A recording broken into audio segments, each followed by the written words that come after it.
There's a kind of emotional confusion that only people who've loved an avoidant truly understand. It's not the pain of being completely unloved. Honestly, that would almost be easier. The real pain comes from feeling their love one moment and losing access to it the next. Because sometimes they look at you like you're the safest person they've ever met. Their voice softens. Their walls drop for a second. You feel the connection, real connection. And then suddenly, they retreat into themselves again. The energy changes. The warmth disappears. Their messages become shorter. Their emotions become harder to reach. And you're left sitting there wondering, what happened? Modern dating only makes this emotional whiplash worse. People have mastered the performance of intimacy. They know how to flirt, how to text, how to create temporary closeness. But genuine emotional availability? That's rare now. People know how to stay entertained, without knowing how to stay emotionally connected. And avoidants often get trapped in this cycle the most. Because the closer someone gets to them emotionally, the more their nervous system begins associating intimacy with pressure, loss of control, or emotional danger. Not because they want to hurt you, but because somewhere deep inside, love started feeling unsafe long before you entered their life. So they pull close, then panic, then retreat, then miss you while hiding from you at the same time. That's why loving an avoidant can feel emotionally exhausting. You keep trying to decode silence that was never meant to be cruel. But here's the part most people never realize. When an avoidant genuinely wants to make the relationship work, their behavior starts changing in quiet but powerful ways. Not through dramatic declarations, through tiny emotional risks, moments where they choose connection instead of escape. And once you learn how to recognize those moments, you start seeing avoidant love very differently. Here's the first sign. They stop running the moment emotions become uncomfortable. Now, this may sound small to someone with a secure attachment style, but for an avoidant, this is enormous. Because emotionally intense conversations feel physically overwhelming to them. Their nervous system interprets conflict as danger. That's why many avoidants shut down, go silent, need space, disappear emotionally. Not always because they don't care, but because their internal system becomes overloaded. And here's the painful part. The more they care about you, the more intense this feeling often becomes. Because now there's something to lose. So when an avoidant partner starts staying present during difficult conversations, even awkwardly, even imperfectly, that matters. Maybe they pause before responding instead of walking away. Maybe they say, I need a second to process this, instead of disappearing for 3 days. Maybe they come back after conflict, instead of pretending nothing happened. That's growth. Real growth. Because emotionally unavailable people avoid discomfort completely. But emotionally invested avoidants, they begin tolerating discomfort for connection. And internally, this is usually what's happening. Part of them wants to escape, but another part is quietly saying, no, don't lose this person. That internal battle is exhausting for them, which is why consistency matters more than perfection here. Not flawless communication. Effort. Because love for avoidance often sounds less like, I'll never struggle again, and more like, I'm trying not to run this time. They start becoming more consistent. Avoidants are often misunderstood as emotionally cold, but many are actually emotionally inconsistent. And inconsistency creates confusion. One week they're deeply affectionate. The next week they feel distant. One day they open up emotionally. The next day they act emotionally numb. Why? Because intimacy creates internal conflict. Connection feels good. Until it starts feeling vulnerable. Then their nervous system panics. But when an avoidant truly wants the relationship, something slowly changes. They start trying to create stability, not because it comes naturally, but because losing you feels worse than emotional effort. So suddenly, they text back more consistently. They check in more. They become slightly more emotionally predictable. Not perfectly, not overnight, but enough that you begin feeling the difference. And this matters because consistency is one of the hardest things for avoidants to maintain emotionally. Consistency requires sustained vulnerability, and vulnerability drains them when they haven't healed. But when someone matters deeply, avoidants often begin forcing themselves to move toward connection, even when their instincts say retreat. And here's what many people miss. Avoidants don't usually change because of pressure. They change because emotional safety slowly teaches their nervous system maybe closeness isn't dangerous anymore. That's when real transformation begins. Not through chasing, not through ultimatums, but through emotional safety meeting emotional effort. They include you in their future.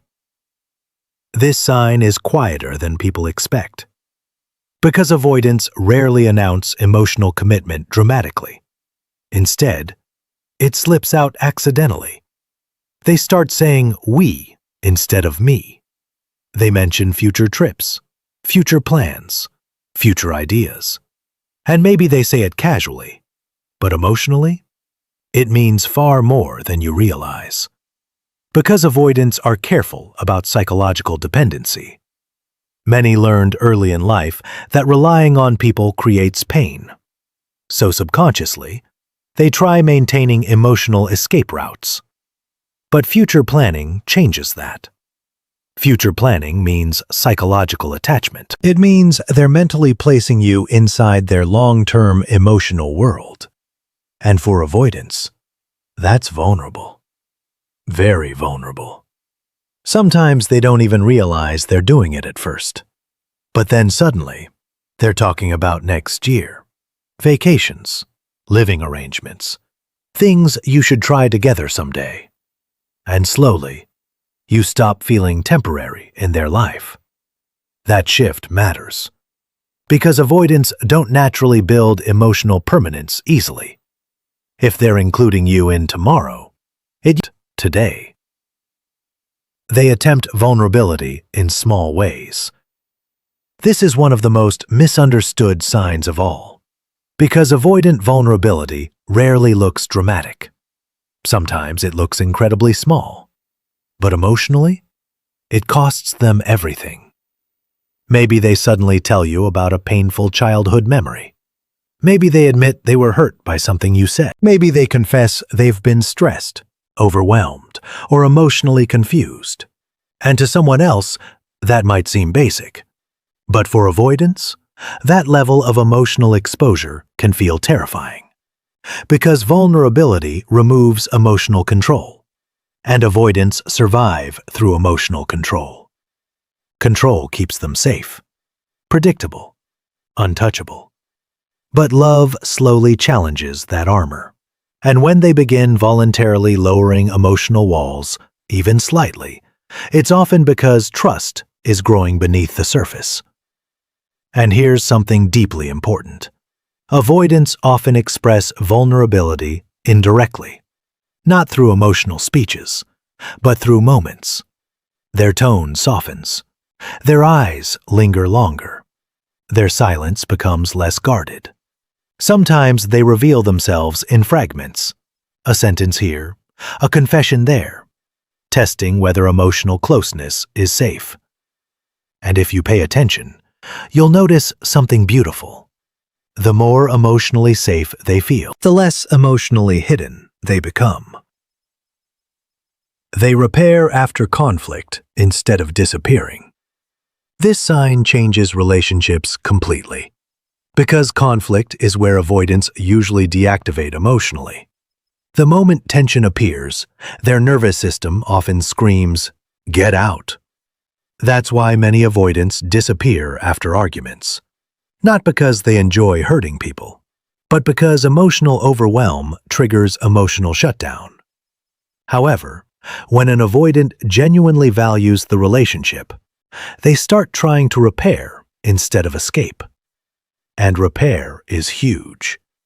Maybe they text first after conflict. Maybe they apologize awkwardly. Maybe they ask, "Are we okay?" Maybe they try explaining themselves instead of emotionally vanishing. That matters more than people realize. Because repair requires emotional accountability, and accountability requires vulnerability. Which means internally, their fear of losing connection is becoming stronger than their fear of intimacy. And that's one of the clearest signs emotional attachment is deepening. You see, avoidants may struggle with closeness, but when they truly love someone, losing that person starts hurting more than emotional exposure itself. That's when healing begins. Not perfectly, but sincerely. They begin getting curious about your inner world. This sign feels subtle, until you realize how emotionally important it actually is. Avoidants often stay emotionally focused on maintaining internal balance, meaning they can struggle deeply with emotional immersion. But when an avoidant truly wants the relationship, they slowly become more emotionally curious about you. Not just your day, your feelings, your fears, your memories, your emotional experiences. They begin asking deeper questions. How did that affect you? What were you feeling? Why was that painful for you? And what's fascinating is this. Curiosity is often the first step toward emotional intimacy for avoidants, because emotional curiosity requires emotional presence. And presence is something avoidants subconsciously resist when intimacy feels unsafe. So when they lean into your emotional world, they're often slowly learning how to tolerate closeness differently. And internally, their mind begins shifting from, "How do I protect myself?" to, "How do I understand this person better?" That shift changes everything. Because relationships stop feeling like emotional pressure and start feeling like emotional partnership. They stay, even when it scares them. This is the deepest sign of all. And honestly, it's the one most people never fully understand. Avoidants are not emotionless. Many actually feel emotions intensely, but intensity overwhelms them. So throughout life, they learn to detach before attachment becomes too consuming. That's why love can feel terrifying for them. Because real intimacy threatens every emotional defense they built to survive. And yet, when an avoidant truly wants the relationship, they begin doing something extraordinary. They stay, even while scared, even while conflicted, even while overwhelmed. They keep trying, not because it's easy, but because you matter enough to fight their own instincts. And sometimes, that battle is invisible from the outside. You only see hesitation, distance, confusion, silence. But internally, they're fighting themselves. One part craving connection, another part terrified by it. And when they continue choosing the relationship despite that fear, that's not emotional indifference. That's emotional courage. Because for avoidance, staying emotionally close can feel like standing unarmed in the middle of a storm. And yet, they stay anyway. That matters. Deeply. One of the biggest misconceptions about avoidance is believing that love only counts when it's expressed loudly. But avoidant love rarely begins with dramatic declarations. It usually begins in quieter, harder to notice ways. In restraint, in effort, in emotional risks they once would have avoided completely. Sometimes it's them replying instead of withdrawing. Sometimes it's them staying emotionally present during conversations that once overwhelmed them. Sometimes it's simply them trying again after failing before. And to most people, those moments may not look extraordinary. But for someone whose entire nervous system was built around emotional self-protection, those moments are massive. Because avoidants are not just fighting habits, they're fighting survival patterns. Patterns that taught them closeness could lead to disappointment, pressure, rejection, or loss of self. That's why healing attachment wounds is rarely instant. It's layered. Their mind may want intimacy, while their nervous system still fears it. And real healing starts when emotional connection slowly becomes associated with safety instead of danger. Not through forcing them, not through emotional chasing, not through losing yourself trying to prove your love, but through mutual emotional responsibility. Because understanding an avoidant should never mean tolerating emotional neglect forever. A healthy relationship still requires accountability, communication, empathy, and consistent effort from both people. Real love cannot survive on potential alone. And honestly, that's what makes avoidant love so emotionally complicated. Many avoidants love deeply, sometimes deeper than people realize. But depth of feeling and capacity for connection are not always the same thing. That's the real journey. Learning how to remain emotionally present without running from vulnerability. Learning that intimacy does not automatically mean losing freedom. And maybe that's the hidden truth behind avoidant attachment. The people who fear emotional closeness the most are often the people who value genuine connection most intensely once they finally feel emotionally safe. Because when an avoidant chooses to stay emotionally open instead of retreating, they're not just offering affection, they're offering trust. And in today's world, real trust is rarer than almost anything else.